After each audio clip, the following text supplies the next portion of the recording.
താരപാരമ്പര്യത്തിന്റെ ചുവട് പിടിച്ച് മലയാള സിനിമയിലേക്ക് മോഹൻലാലിന്റെ മകൾ വിസ്മയ കൂടി എത്തുന്നു. പ്രണവ് മോഹൻലാലിന് പിന്നാലെ വിസ്മയും സിനിമയിൽ എത്തുകയാണ്. ആശീർവാദ് സിനിമാസ് നിർമ്മിക്കുന്ന 37ാം സിനിമയിലാണ് വിസ്മയ വരിക. സിനിമയിൽ മോഹൻലാലും ഉണ്ടാകുമോ എന്ന സസ്പെൻസുമുണ്ട്. വൈകാതെ തന്നെ സിനിമയുടെ വിശദാംശങ്ങൾ സംബന്ധിച്ച ഔദ്യോഗിക പ്രഖ്യാപനം ഉണ്ടാകും. വിവരങ്ങളുമായി ന്യൂസ് ഡെസ്കിൽ നിന്ന് ദിൽന ചേരുന്നു. ദിൽന, സ്റ്റാർ കിഡ്സിന്റെ വലിയ വിജയഗാഥകളുള്ള ഇന്ത്യൻ സിനിമ ഇൻഡസ്ട്രിയെ സംബന്ധിച്ചിടത്തോളം വ്യത്യസ്തമല്ല ഇപ്പോൾ മലയാള സിനിമയും. അതിലേക്ക് മറ്റൊരു പേര് കൂടി വരുമ്പോൾ അത് സൂപ്പർ താരം മോഹൻലാലിന്റെ മകൾ കൂടിയാകുന്നു എന്നുള്ളത് ഒരുപക്ഷെ വലിയ സന്തോഷ വാർത്തയാണ് ആരാധകരെ സംബന്ധിച്ചിടത്തോളം. ഔദ്യോഗികമായി സ്ഥിരീകരിച്ചു കഴിഞ്ഞോ?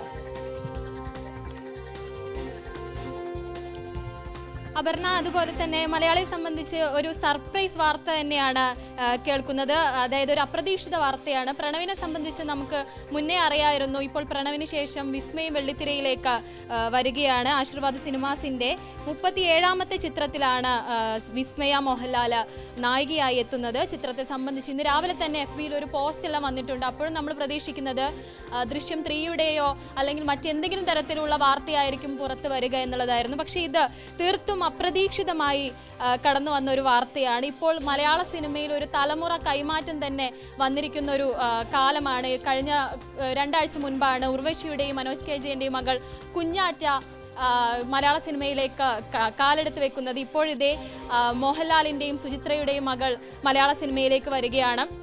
ചിത്രത്തിന്റെ പേര് സംബന്ധിച്ചോ അല്ലെങ്കിൽ ചിത്രത്തെ പറ്റിയോ ഔദ്യോഗിക പ്രഖ്യാപനം ഉടൻ തന്നെ വരുന്നതായിരിക്കും.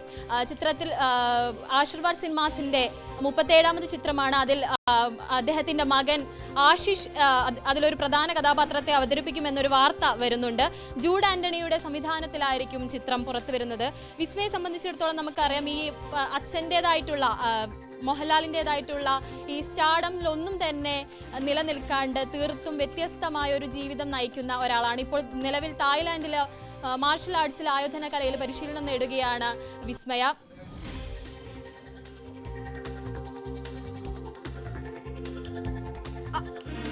ദിൽനയാണ് വിവരങ്ങൾ നൽകുന്നത്. ആശീർവാദ് സിനിമാസിന്റെ തന്നെ ചിത്രത്തിൽ ആന്റണി പെരുമാറുടെ നിർമ്മാണത്തിൽ ആശീർവാദ് സിനിമാസ് തന്നെ പുറത്തിറക്കുന്ന 37ാം സിനിമയിൽ വിസ്മയ നായികയാകുന്നു എന്നുള്ള വിവരമാണ് വരുന്നത്. ഇതിന്റെ ഔദ്യോഗിക പ്രഖ്യാപനം ഉടൻ ഉണ്ടാകും. ജൂഡ് ആന്റണിയുടെ സംവിധാനമാണ് എന്നുള്ള വിവരമാണ് അറിയുന്നത്.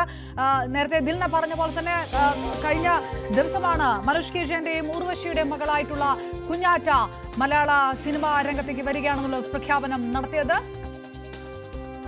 തൊട്ട് പിറകെ വിസ്മയം നായികയാകുന്നു എന്നുള്ള വാർത്ത കൂടി വരികയാണ്. ദിൽന, ഈ കഴിഞ്ഞ ദിവസം ഏറ്റവും ഒടുവിൽ വിസ്മയയുടെ ഇൻസ്റ്റാഗ്രാം പോസ്റ്റ് മോഹൻലാലിന്റെ അമ്മയുടെ പടം ഷെയർ ചെയ്തു കൊണ്ട് ഞാൻ അമ്മൂമ്മയെ പോലെ ഉണ്ട് എന്നുള്ളൊരു പടമായിരുന്നു. വലിയ സ്വീകരണമൊക്കെ അന്ന് മോഹൻലാലിന്റെ ആരാധകർ ആ പടം ഏറ്റെടുത്തുകൊണ്ട് ഷെയർ ചെയ്തുകൊണ്ട് ഒക്കെ നടത്തിയത്. പ്രണവ് പലപ്പോഴും ഒരു കൊമേഴ്ഷ്യൽ സിനിമ ട്രാക്കിൽ നിന്ന് മാറി നടക്കുന്ന ഒരാളായതുകൊണ്ട് കൂടി ഒരുപക്ഷെ വിസ്മയയുടെ വരവിന് കൂടുതൽ സ്വീകാര്യതയും കൂടുതൽ വരവേൽപ്പും ആരാധകർ കൊടുത്തേക്കാം. എന്തെങ്കിലുമൊക്കെ പ്രതികരണങ്ങളോ സോഷ്യൽ മീഡിയയിൽ അത്തരം ആഘോഷങ്ങളോ എന്തെങ്കിലുമൊക്കെ കണ്ടോ? ഫാൻസ് അസോസിയേഷനുമായി ബന്ധപ്പെട്ട അങ്ങനെ എന്തെങ്കിലും റിപ്പോർട്ടുകൾ ഉണ്ടോ ഇപ്പോൾ? അവരുടെ പറഞ്ഞത് വളരെ കറക്റ്റാണ്. കഴിഞ്ഞ ഒരാഴ്ച മുൻപാണ് വിസ്മയുടെ ഇൻസ്റ്റാഗ്രാം പേജിൽ അമ്മൂമ്മയെ പോലെ മുടി കെട്ടിയും കണ്ണട വെച്ചൊക്കെ ഇപ്പോൾ ഞാൻ എൻ്റെ അമ്മൂമ്മയെ പോലെയായി എന്ന് പറയുന്ന തരത്തിലുള്ളൊരു ഫോട്ടോ പോസ്റ്റ് ചെയ്യുന്നത്. സാധാരണഗതിയിൽ വിസ്മയാണെങ്കിലും പ്രണവ് മോഹൻലാൽ ആണെങ്കിലും ഒക്കെ തന്നെ സോഷ്യൽ മീഡിയയിൽ അധികം തന്നെ ആക്റ്റീവ് അല്ല. വിസ്മയെ ഇടയ്ക്കെപ്പോഴെങ്കിലും ഒക്കെ ഓരോ പോസ്റ്റുകൾ ഇടുമെങ്കിലും അതിൻ്റെ തന്നെ കമൻറ്റ് ഓഫ് ചെയ്ത് വെക്കുന്ന ഒരു സ്ഥിതി കാണാറുണ്ടായിരുന്നു. ഇപ്പോൾ ജൂഡ് ആന്റണിയുടെ ഒരു പോസ്റ്റ് വന്നിരിക്കുകയാണ്. ഇതൊരു നിയോഗമായി കാണുന്നു. എൻ്റെ ലാലേട്ടൻ്റെയും സുജി ചേച്ചിയുടെയും പ്രിയപ്പെട്ട മായയുടെ ആദ്യ സിനിമ എന്നെ വിശ്വസിച്ച് ഏൽപ്പിക്കുമ്പോൾ ഞാൻ കണ്ടതാണ് ആ കണ്ണുകളിൽ നിറഞ്ഞ സന്തോഷവും പ്രതീക്ഷയും തുടങ്ങിയിട്ടുള്ള ഒരു പ്രിയ പ്രേക്ഷകർ കൂടെ നിൽക്കണമെന്ന പ്രതീക്ഷയോടെ ജൂഡ് ആന്റണി ഇപ്പോൾ ഒരു പോസ്റ്റ് പങ്കുവച്ചിരിക്കുകയാണ്. അപ്പോൾ ഔദ്യോഗികമായി നമുക്ക് ആ വാർത്തയിൽ ഒരു സ്ഥിരീകരണം വരികയാണ്. ജൂഡ് ആന്റണി ജോസഫ് തന്നെയാണ് ചിത്രത്തിന്റെ സംവിധായകനായിട്ട് വരുന്നത്. ജൂഡ് ആന്റണിയെ പറ്റി നമുക്കറിയാം, 2018 ശേഷം